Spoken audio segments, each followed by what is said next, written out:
warahmatullahi wabarakatuh. Saya Anggrani Namira Agustin akan menjelaskan tentang manajemen keuangan syariah. Bab pertama, laporan keuangan dan pihak-pihak yang berkepentingan. Laporan keuangan adalah salah satu hal terpenting untuk menjaga bisnis agar berjalan lebih baik. Kedua, pihak-pihak yang berkepentingan dalam laporan keuangan. Pertama, kreditor. Kedua, supplier. Ketiga, investor. Keempat, manajemen perusahaan. Kelima, pemerintah. Keenam, pelanggan atau konsumen tetap. Ketujuh, karyawan. Dan terakhir, masyarakat. Neraca posisi keuangan. Neraca menunjukkan posisi kekayaan suatu perusahaan, kewajiban keuangan, dan modal perusahaan pada waktu tertentu. Bab 2, laporan laba rugi. Laba rugi adalah laporan finansial perusahaan yang dibuat oleh bidang keuangan tertentu. Isinya dari laporan ini ialah data-data pendapatan sekaligus beban yang ditanggung oleh perusahaan. Jenis laporan keuangan ada dua. Yang pertama, single step. Single step adalah langkah tunggal hanya menunjukkan satu kategori pendapatan dan satu kategori pengeluaran. Yang kedua, multi step. Multi step atau multi langkah, akuntan harus memisahkan akun biaya ke dalam akun lain yang lebih relevan, lebih mendetail, dan dapat digunakan berdasarkan fungsinya. Perubahan modal. Pengertian perubahan modal. Laporan perubahan modal atau ekuitas adalah salah satu jenis laporan keuangan. Tujuan pembuatannya adalah agar perusahaan dapat menggambarkan peningkatan maupun penurunan dari aktiva bersih atau kekayaan dalam periode tertentu dengan prinsip pengukuran tertentu untuk dianut. Tujuan laporan perubahan modal ada tiga, yakni memberi laporan mengenai perubahan modal kerja, membuat ikhtisar dari investasi dan dana yang dihasilkan di dalam suatu periode, serta aktiva pembayaran. Bab 3, arti penting dan kegunaan analisis break-even point. Break-even point adalah suatu keadaan di mana perusahaan dalam operasinya tidak memperoleh laba dan juga tidak memperoleh kerugian, atau dengan kata lain, total biaya sama dengan total penjualan, sehingga tidak ada laba dan tidak ada kerugian. Kegunaan break-even point. Break-even point sangat penting bagi pemimpin perusahaan untuk mengetahui pada tingkat produksi beberapa jumlah biaya akan sama dengan jumlah penjualan. Terakhir, analisis break-even point. Analisis break-even point ialah suatu teknik tingkat analisis untuk mempelajari hubungan antara biaya tetap, biaya variabel, keuntungan volume, dan aktivitas. Bab 4, rasio keuangan. Rasio keuangan atau financial ratio merupakan alat analisis keuangan perusahaan berdasarkan perbandingan data keuangan yang terdapat pada pos laporan keuangan. Pertama, rasio likuiditas adalah rasio yang mampu mengukur kemampuan likuiditas jangka pendek suatu perusahaan dengan melihat aktiva lancar perusahaan relatif terhadap utang lancar. Kedua, rasio probabilitas merupakan rasio yang menunjukkan tingkat imbalan atau perolehan keuntungan dibandingkan penjualan aktiva. Ketiga, rasio aktivitas. Rasio ini dapat melihat pada beberapa aset, kemudian menentukan beberapa tingkat aktivitas aktiva tersebut pada tingkat kegiatan. Ketiga, rasio solvabilitas merupakan rasio yang digunakan untuk mengukur sejauh mana aktiva perusahaan dibagi dengan utang. Terakhir, rasio pasar merupakan sekumpulan rasio yang menghubungkan harga saham dengan laba dan nilai buku per saham. Bab 5, modal kerja.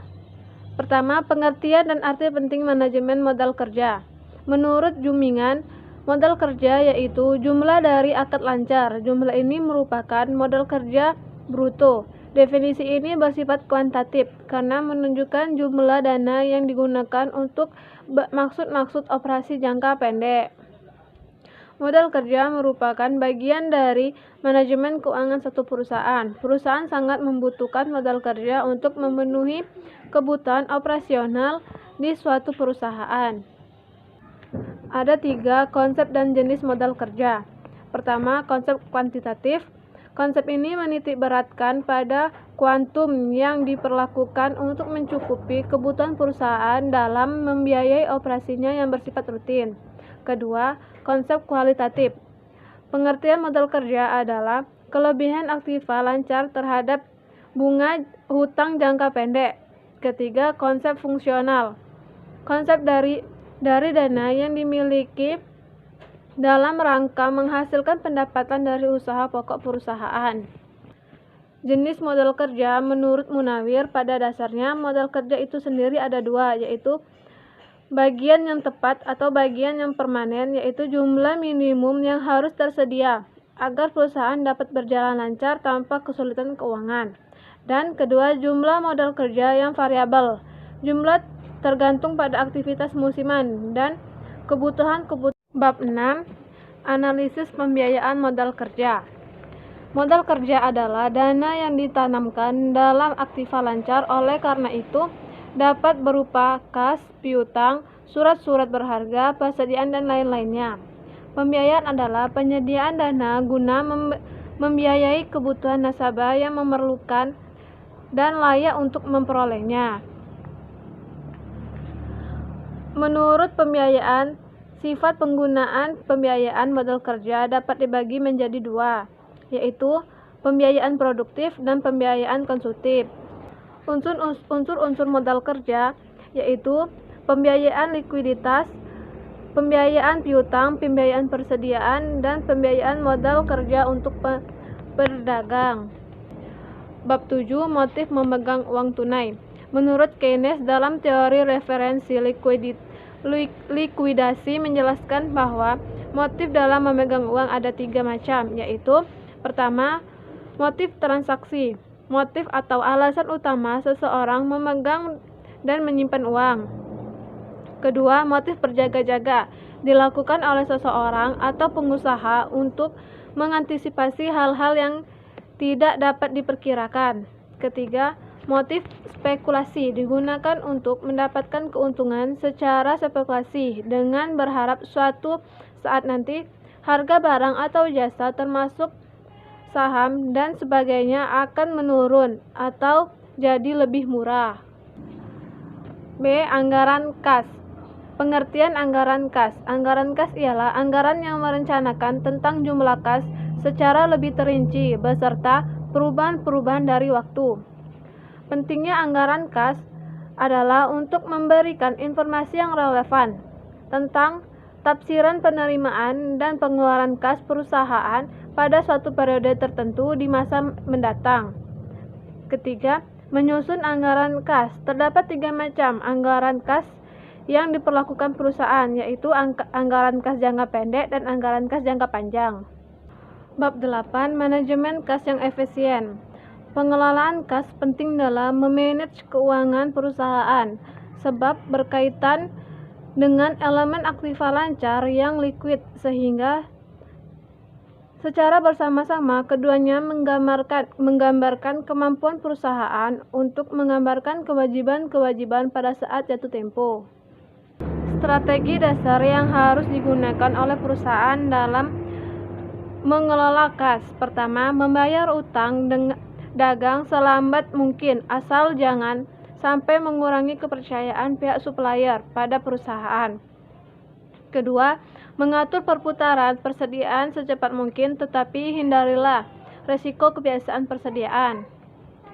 Ketiga, kumpulkan secepat mungkin piutang, tetapi jangan sampai mengakibatkan kemungkinan menurunnya volume penjualan. B. Saldo kas optimal. Pengelolaan kas dalam perusahaan dapat ditentukan dengan 2 model, yaitu Baumel model adalah metode model persediaan dasar yang bisa diterapkan pada manajemen kas. Baumel menganggap manajemen kas seperti manajemen persediaan. Miller-Urey model adalah metode model dengan memasukkan proses statistik atas perubahan-perubahan saldo kas. Bab 9. Penjualan secara kredit dalam meningkatkan omset. Pengertian kredit menurut Kohler bahwa kredit adalah kemampuan untuk melaksanakan suatu pembelian atau mengadakan suatu pinjaman dengan suatu janji pembayaran akan dilakukan dan ditanggungkan pada suatu janji pembayaran. Penjualan kredit adalah transaksi penjualan yang dilakukan tetapi pembayaran menggunakan jangka waktu tertentu sesuai kesepakatan bersama. Hal-hal yang harus diperhatikan dalam penjualan kredit: pertama, besarnya pembayaran pertama. Kedua, jangka waktu pembayaran antara angsuran yang satu dengan yang lain hendaknya tidak terlalu lama. Ketiga, kredit memiliki berbagai persyaratan yang biasanya persyaratan tersebut ditentukan oleh pihak perusahaan. 10. Risk return trade-off. Return merupakan salah satu faktor yang memotivasi investor berinvestasi dan juga imbalan atas keberanian investor menanggungkan risiko atas investasi yang dilakukannya. Sumber return terdiri dari yield atau capital gain. Yield mencerminkan aliran kas atau pendapatan yang diperoleh secara periodik. Capital gain merupakan perubahan yang sekuritas.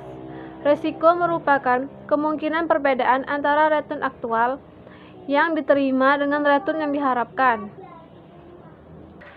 11. Pengertian dan jenis-jenis persediaan.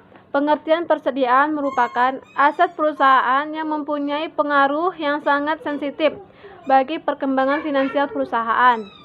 Perusahaan meliputi barang-barang yang dibeli dan disimpan untuk dijual kembali dan mengadakan tanam dan properti lain untuk dijual kembali. Jenis-jenis persediaan.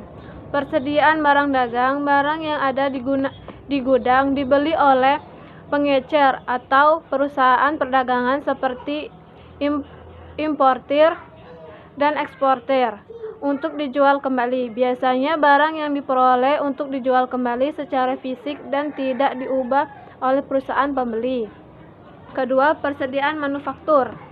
Persediaan bahan baku, barang berwujud diperoleh dengan cara lain, misalnya dengan menabung dan disimpan untuk penggunaan langsung dalam membuat barang untuk. Bab 12. Kebijakan piutang. Pengertian piutang. Dalam pengertian luas, istilah piutang dapat dipakai bagi semua pihak atas uang, barang, dan jasa.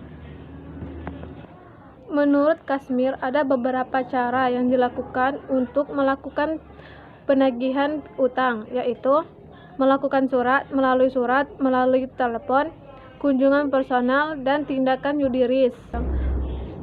Prosedur penyisihan utang menurut Kashmir ada dua, yaitu pendekatan laporan laba rugi dan pendekatan neraca.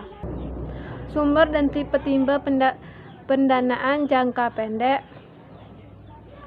1. Sumber dana menurut asalnya, sumber intern dan sumber ekstern. Sumber dana jangka pendek.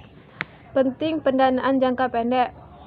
Karakteristik pendanaan jangka pendek, terutama untuk membiayai modal kerja atau neto, antara lain sebagai berikut. Setiap ragam sumber pendanaan jangka pendek memiliki keunggulan dan kelemahan dari masing-masing sumber tersebut. Kedua, pendanaan jangka pendek itu dibutuhkan hanya dalam suatu tahun atau beberapa tahun saja. Pendanaan jangka pendek dipergunakan secara musiman.